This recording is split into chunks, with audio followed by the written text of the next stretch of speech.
Hey Rachel, this is Political Sanity, otherwise known as Scott McLaughlin in San Diego. This is in response to your video about becoming a Ron Paul junkie. I have to admit, I've become one as well. I started off at the first debate, knowing the name, nothing much more, as one of the candidates at the debate, but not knowing too much about him. And I was intrigued by his answers in the first debate, and went online to find out more about him. The internet was my gateway. But I wasn't fully hooked yet. The second debate came, and I started feeling the rush. Truthful answers by a guy that actually knew what he was talking about. A guy that could refute the propaganda and spin put out by the media darlings. A candidate that was well worth looking into further. So I started Googling Ron Paul and seeing what his voting record was, what his stance on issues was, his past record as a Libertarian candidate, and then his record since then as a Republican,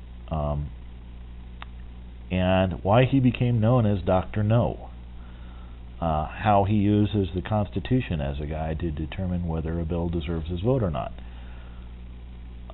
his record of actually reading the bills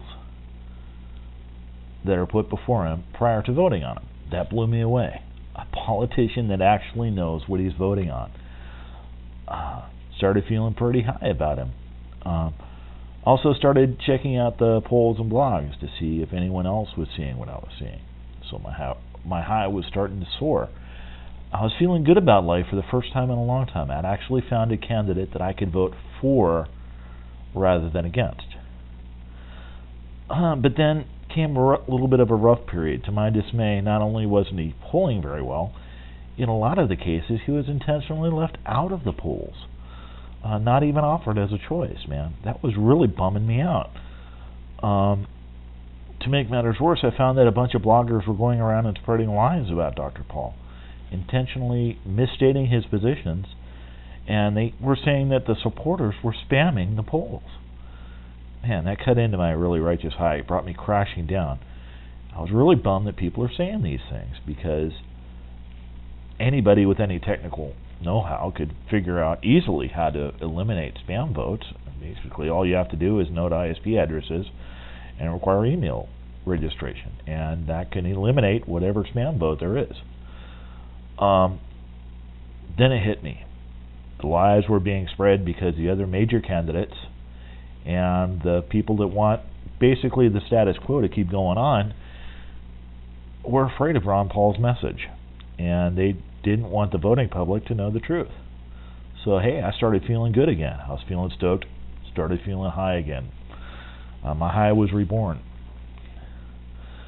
My addiction started to intensify. I needed to feed the fix by countering the lies. So I set out searching for them on the net. I used Technorati, I used Dig. I Googled looking for articles and blogs about Ron Paul, commenting on some of those that were worthy of noting.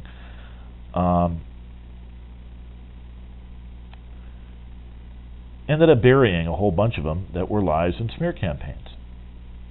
I dug some of those that were pretty good, ended up burying a whole bunch of them. Since then, my fix has now become a full-blown monkey on my back. I ended up donating to the Ron Paul campaign. I've written letters to the editor. I comment frequently on local forums. I'm still digging for Ron Paul blogs and articles. And now I've made a couple YouTube videos and joined a Ron Paul meetup group. My fix is now mainlined, and I'm actually in withdrawal waiting for the next debate. I am a Ron Paul junkie. I'm proud to admit it.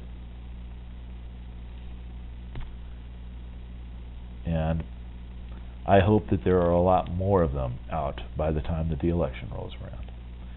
Thanks a lot. Pleasure to speak to you, Rachel. See ya.